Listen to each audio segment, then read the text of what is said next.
Garhwal today सच की आवाज़ सबसे पहले आपके पास। नमस्कार, मैं संजय सकलानी। आप देख रहे हैं गढ़वाल टुडे सच की आवाज़। आज हम हैस्को में उपस्थित हैं और यहाँ पर जो पर्यावरणविद हैं, पद्म विभूषण पद्मश्री श्री अनिल जोशी जी, उनसे अभी थोड़ी देर में मिलने जाते हैं। और ये जो ग्लोबल वार्मिंग हो रही है, जगह जगह पहाड़ टूट रहे हैं, जगह जगह भूस्खलन हो रहे हैं, इसके बारे में उनसे जानकारी लेंगे। और ठीक आप देख सकते हैं यहाँ पर बोर्ड है, और ये देख सकते हैं कि कितना यहाँ पर प्रकृति का बिल्कुल सुंदर वातावरण बना हुआ है।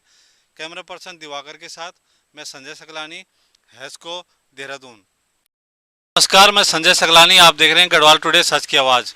आज हम ऐसे शख्सियत से रूबरू हैं जो पद्म विभूषण से नवाजे गए हैं, श्री अनिल जोशी जी, जो पर्यावरणविद हैं और हमारे साथ यहाँ पर उपस्थित है। सर नमस्कार, गढ़वाल टुडे में आपका स्वागत है। धन्यवाद आपका। सर, जैसे कि आजकल हो रहा है, भूस्खलन हो रहा है, जगह जगह पर्यावरण का ये चक्कर चला हुआ है, इसके विषय में क्या कहना चाहते हैं? देखिए, ये हमारी नासमझी का परिणाम है, क्योंकि पृथ्वी और प्रकृति ने मनुष्य को जीवन दिया था, उसने ही पैदा किया था और उसने सीमाएं भी बनाई थी कि आप प्रकृति का उतना ही दोहन करें जो उसे दुख न दे। प्रकृति को दुख दोगे तो फिर प्रताड़ित होंगे, और यही आज प्रकृति के रुद्र रूप में देखने को आ रहा है। अब जम्मू कश्मीर से लेके और हिमाचल प्रदेश, उत्तराखंड लगातार लंबे समय से मानसून में, बरसात में जो कुछ भी झेल रहा है, क्लाउड बर्स्ट के नाम पे, अतिवृष्टि के नाम पर, इसका बड़ा कारण सीधा सा है कि जिस तरह से दुनिया में ग्लोबल वार्मिंग हो गई, जलवायु परिवर्तन हो गया। और आपको बता दूं क्या इसका एक विज्ञान होता है।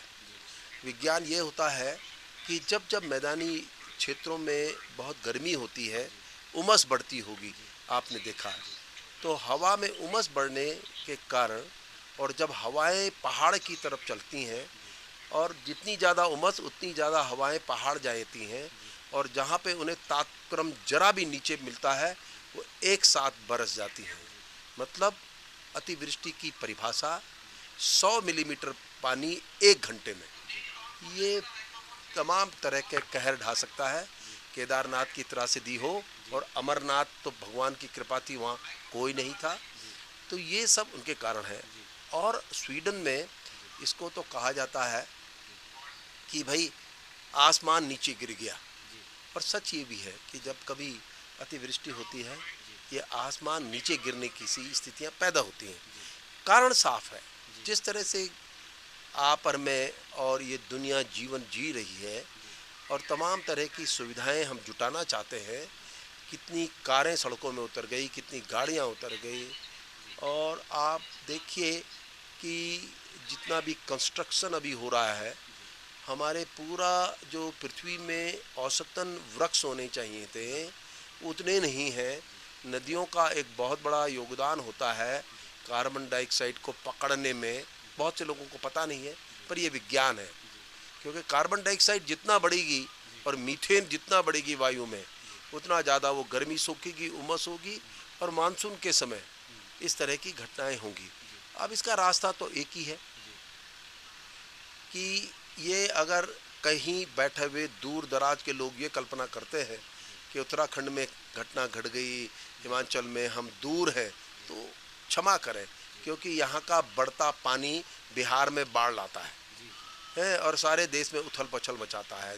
एक नंबर 2, अब प्रकृति को तो ये नहीं होता कि ये कौन है और क्या है। प्रकृति की मार तो जब पड़ती है तो वो गेहूं के साथ घुन भी पिसते हैं, वो प्रकृति के साथ ही ज़्यादा बेहतर तरीके से खरा उतरता है।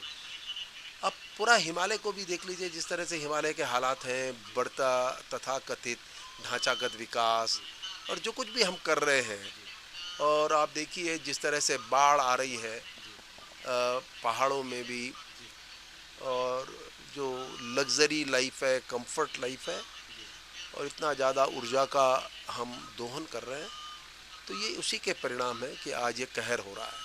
सर ये जो अभी पीछे चमोली में हुआ था, जो बाढ़ रेणी में। जी रेणी में हुआ था, तो उसके बाद फिर अभी बरसात में फिर घटनाएं पहाड़ में हो रही हैं, इसमें क्या कहेंगे? तो मैं यही कहना चाहता हूँ कि पहली बात तो यह है कि रेणी में वाली घटना फरवरी के महीने में थी, आखिरी बारिश का समय था, विंटर रेन का, और उस समय जो बर्फ़ उस समय वहाँ गिरी थी वो कभी जमती नहीं है। फरवरी में तापक्रम ऊपर रहता है, बर्फ़ वही जमती है जो नवंबर दिसंबर में पड़ती है, तो वो ढीली बर्फ़ थी, तो वो जैसे बर्फ़ पड़ी वो पूरा बोझ था वो एक साथ नीचे आ गया और उसने बाढ़ का रुद्र रूप ले लिया।